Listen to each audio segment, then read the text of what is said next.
In today's video, I'm showing you 4 things you can do when your plant reaches the top of its moss pile.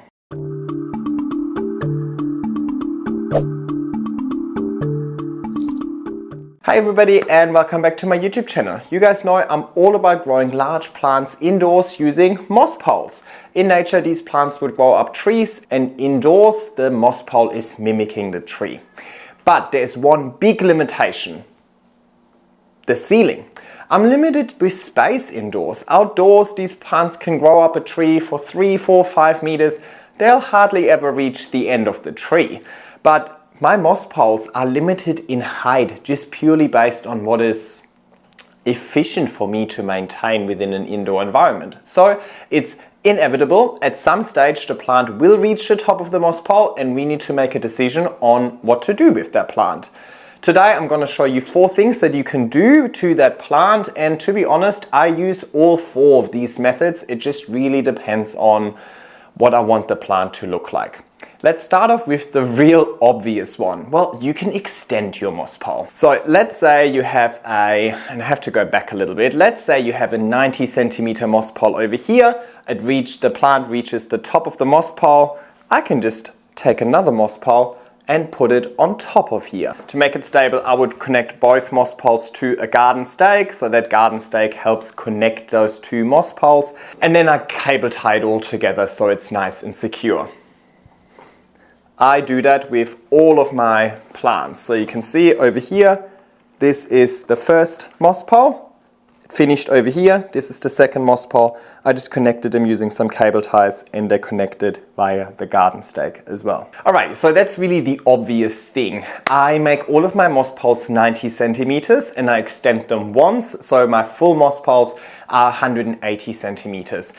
Couple of reasons for that. Well, first of all, the mesh that I buy happens to be 90 centimeters long, and because that's what I use to make my moss piles, I just end up having moss piles that are 90 centimeters. But 2 on top of each other with 180 centimeters is, in my opinion, the perfect height to still manage them in an indoor setting. I still might need to take them through the doorway into the garden or into the bathroom for watering or spraying, cleaning and so on. So the larger these piles get, the harder it is to maintain them. Also keep in mind we're aiming for large plant growth over here, so towards the top of the moss pile the plant's leaves will get larger and larger, which means that it's getting more and more top heavy. So eventually, like if the plant is mature and your pole is over 180 centimeters tall, it's going to be really hard for that pole to not fall over, just purely based on the size of leaves that it would have at the top. So I find 180 centimeters to be the perfect combination of giving the plant enough room in length to actually climb and increase in size, but keeping the pole really nice and manageable. But what can we do when the plant reaches the top of its 180 centimeter moss pile? I don't have enough room to go another 90 centimeters on top. Of course, I can make smaller extensions as well. I could just extend it by another 30. But I'm really just delaying the inevitable. We will eventually have to perform some sort of chop, or we have to do something with it. This is my Monstera adansonii, and I might just put in some B-roll to make it a little bit clearer as well. This pole is actually slightly larger than 180 centimeters because I now have taller windows in this new apartment than I had previously. But on this pole, I've actually had, can you see me? Okay, I'm here. On this pole, I've actually had 3 cuttings on this pole, but 1 cutting outgrew the other 2 by a lot. So while 2 of the cuttings were only about halfway up the moss pile, the top cutting was already reaching the top of the pole. So I want to buy a little bit more time for the other 2 cuttings at the bottom to catch up, and at the same time that 1 single cutting that has already reached the top, I want to bump that up a little bit. I want to make it a little bit lusher. Rather than just having 1 vine, I wanted to multiply it. So in that instance, what I do is I just take a top cutting. So I take the top node where the new growth will be eventually, and I just cut it. Now I go and remove it from the moss pole, and I usually propagate it in water, sometimes I propagate it in moss, but that propagation in itself is not necessarily what I'm aiming for. What I want to do is I want the existing vine that's already on my moss pole to reshoot. And because this vine would have grown a root system into the moss pole like crazy already, it basically now has a whole lot of potential, but nowhere to put the new growth because you just cut the top off. So in my experience, in 9 out of 10 cases, that existing shoot, once you cut the top off, will actually send growth hormones into the top 2 or 3 nodes even. So most likely, this plant is going to reshoot in multiple spots, which is exactly what happened over here. So you can now see 2 shoots on here. You can see this plant on the left and this plant on the right, but they actually came from the same vine. It just divided itself once I cut the top. Now, these 2 vines don't need to share the resources, let's say. They both still have full potential because each node is growing its own root system into the moss pole. So that way I can still get the plant to maturity, but I basically doubled the impact by just cutting that top. And of course, if you manage to propagate that top cutting successfully, then you have a third one that you can plant back into the bottom as well.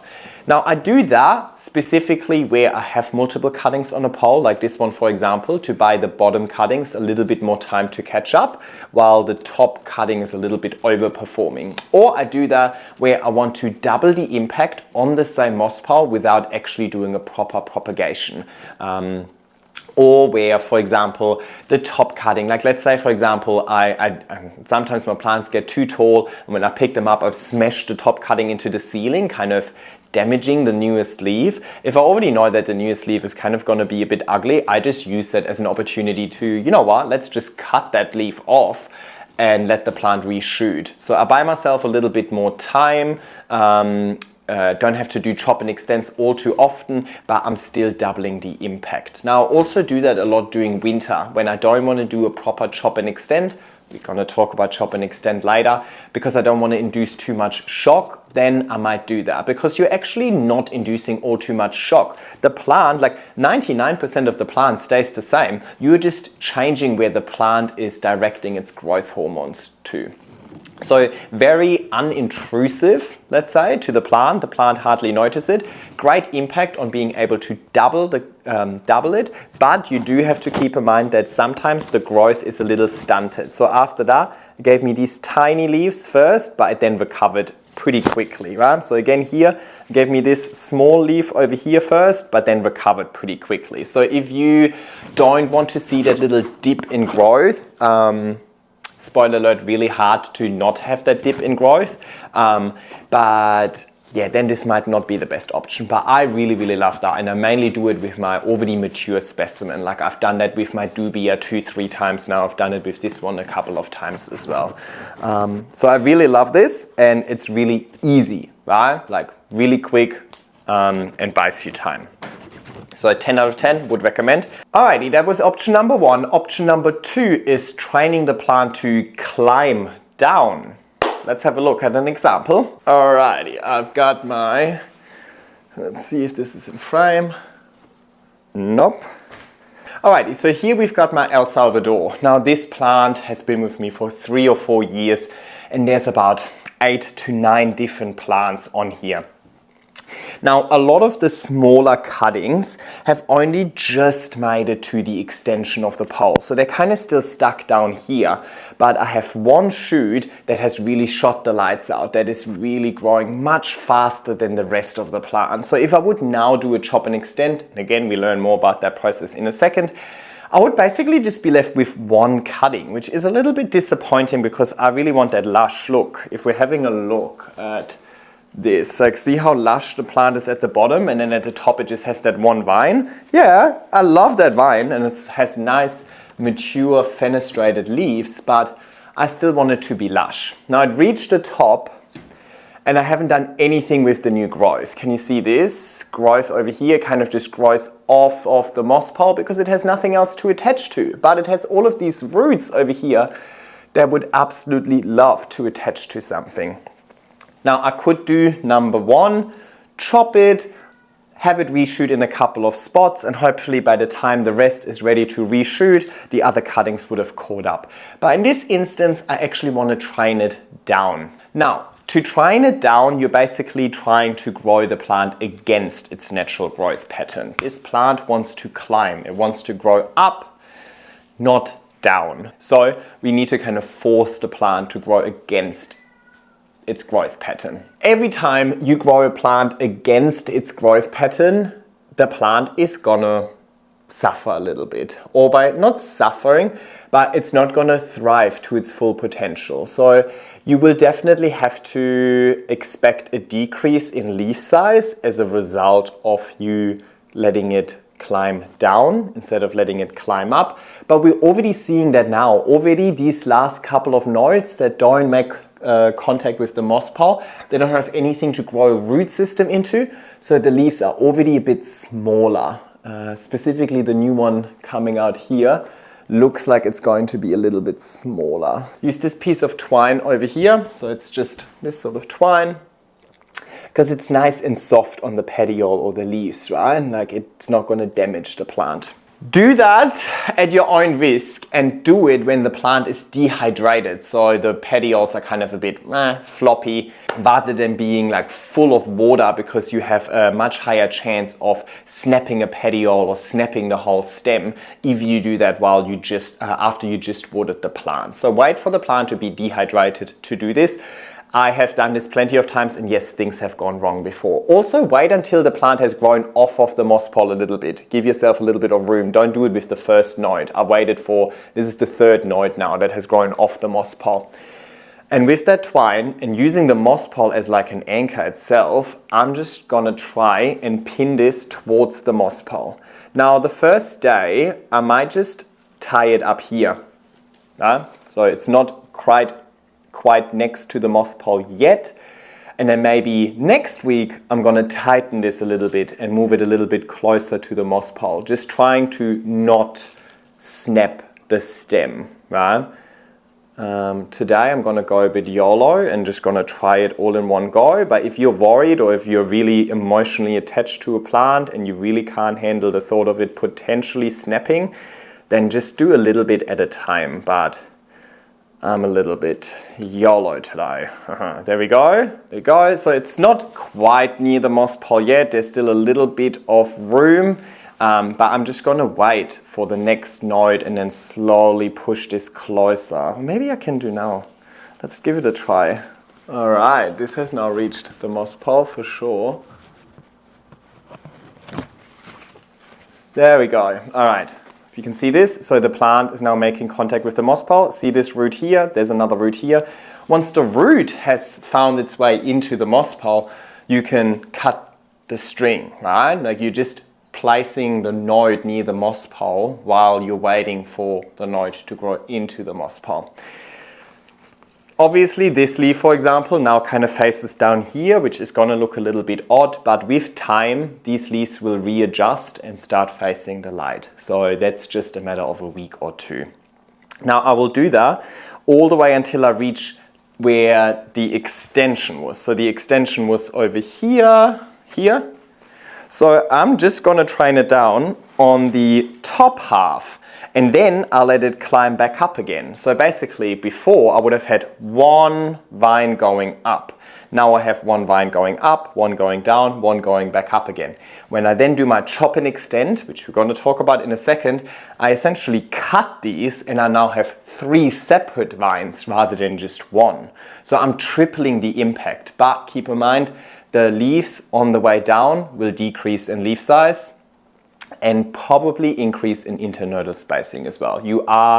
And you have to keep on top of it. So this new growth is now going to try and grow back up again. So I'll have to take a new piece of string and start tying it to here in a couple of weeks or so on, right? So you need to stay on top of it. You are cheating nature. You can't just let nature do its own thing because this is not natural, let's say. But you don't have to cut anything at this stage, and you're still gonna have all of the propagation benefits in the long run. Yeah, so I do that. For example, these leaves, they're so pretty right now. They're giving me nice fenestrations. I don't really want to cut it and set it back in growth. That's why I've done that. Plus, it gives me a bit of time for the rest of the cuttings. And I can pull you down again, hang on.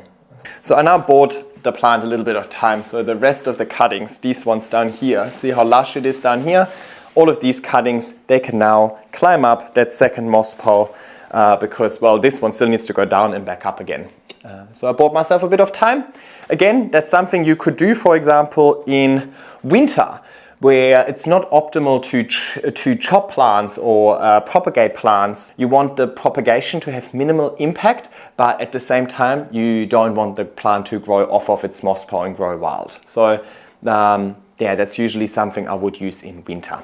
Another good example of this is my micans. See, it has like a shoot here, a shoot here, a shoot here, a shoot here, a shoot here. There's like 5 or 6 plants that are currently growing off the moss pole. So with those, what I can do is I can just take them and pin them down. And yes, I could use string, but because these aren't super thick petioles, I'll just use a piece of wire that I put into like a little U shape.